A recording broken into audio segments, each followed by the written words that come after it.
I'd like to invite my younger friends, those who are young at heart, to come and join me for a little bit of story time. You can bring your art with you if you'd like. You're also welcome to stay right where you are.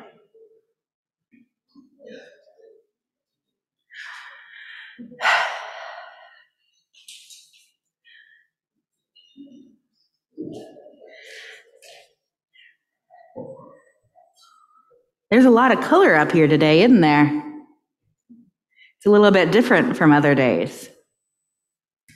This is our flower communion. And on flower communion, I think it's important to tell the story of how this ceremony came to be. It's important to tell new stories and to tell old stories in a new world. And this is one of our favorites, but it's not just a story for those who have never heard it. Raise your hand if you've never heard the story of flower communion. Good, there's a few folks here. Excellent. Because this is not just a story for those who've never heard it. It's a story for all of us. This is part of why we do ritual, part of why we have traditions. When we tell the same story every year, when we enact the same rituals year after year, like we'll do later, they sink deep into our bones and become a part of us. But retelling the story doesn't just remind us of a tradition that stretches back years and decades. Retelling a story gives us something new. The story doesn't change, but how we tell it does. What parts we emphasize in our telling, what feelings we seek to evoke. The story doesn't change, but how we hear it does. What do we notice? What feelings do we have? What part strikes us special? The story doesn't change, but we do. Retelling stories is one way to notice new things about ourselves. What new things will you notice this year? Let's find out. If remembering the lives of our beloved dead is one path to resurrection, then each year we celebrate flower communion. We keep alive the memory of one particular Unitarian minister. His name was Norbert Čapek. Norbert Čapek started his ministry as an 18-year-old Baptist preacher. Now, here in Texas, Baptists are quite common and well established. But in Eastern Europe, where Norbert Čapek lived, Baptists were a persecuted part of the church ever since the days of Martin Luther and John Calvin. And if you've never heard of those guys, then I'm doing my job. My offense to the Calvinists and Lutherans, my apologies. So Norbert Čapek had known trouble in his church. He'd had a hard time. And so he immigrated to New Jersey with his young family to serve a Baptist church in New Jersey. And while serving there, he met his wife, Maya. Maya became his co-minister. Over time, they grew increasingly liberal, and they began to question their Baptist faith, as some of you might have done in your own lives. So much so that Čapek was twice put on trial by the Baptists for heresy. Some of you might also relate.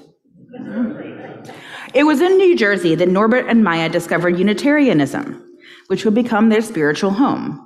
Unitarianism and Universalism were the two religions that came together to become Unitarian Universalism. But Unitarian Universalism didn't exist yet. This was in the 1930s. So, a while ago, almost 100 years. Wow. I've been telling this story a while. Okay, anyway. So, in 1930, they went back to Czechoslovakia. They were from Prague. And they went back to Prague to found a Unitarian church in Prague, Czechoslovakia.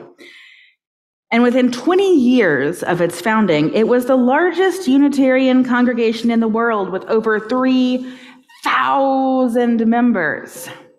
That's a lot of people. That's like many, many, many more people than are here today. 10 times maybe even, not quite sure. So that was an exciting thing. that was happening in the 1930s. There was also some scary stuff happening in that part of the world in the 1930s. There was war brewing. And Čapek was invited to come back to the United States and to stay safe, to wait out what we would eventually come to call World War II. But Čapek said, no, I'm going to stay here.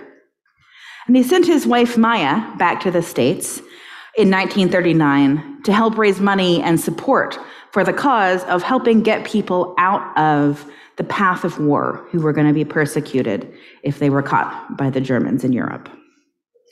And in 1941, something very terrible happened to Norbert Čapek.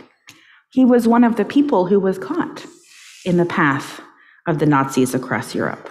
He was arrested for the capital crime of listening to foreign broadcasts on the radio. And he was sent with one of his daughters to a concentration camp where he died a year later. And here's the part of the story that always gets me. Survivors of that concentration camp would later testify that Čapek had never been in a place where he was more needed. He even celebrated his beloved flower ritual there in the concentration camp with his fellow prisoners, using just blades of grass and whatever green things they could find to affirm life despite all the death around them. Norbert Čapek gave his life to defy a cruel occupation. But before he died, he influenced thousands of people with his words and ideals, and through the flower ceremony he began, symbolizing the light and color and fragrance of many creeds as we have flowers here today. Many cultures and races joining together to make a bright, living bouquet. So today, we continue that tradition to celebrate Norbert Čapek's flower ceremony, along with hundreds of other Unitarian Universalist congregations around the world. A testament to the power of love to withstand hate, and to the vision of a tolerant faith, which sweeps the world, not by persecution or threats of violence, but by drawing people to its principles with the sweet scent of peace and freedom. So the flowers we share this morning bring us the assurance that warmth and kindness can pierce through the frost of cruelty and indifference, that mercy and decency blossom, and that goodness has deep, deep roots. What seems most fragile is also enduring. The siblinghood of all humanity, justice, and charity will ultimately prevail.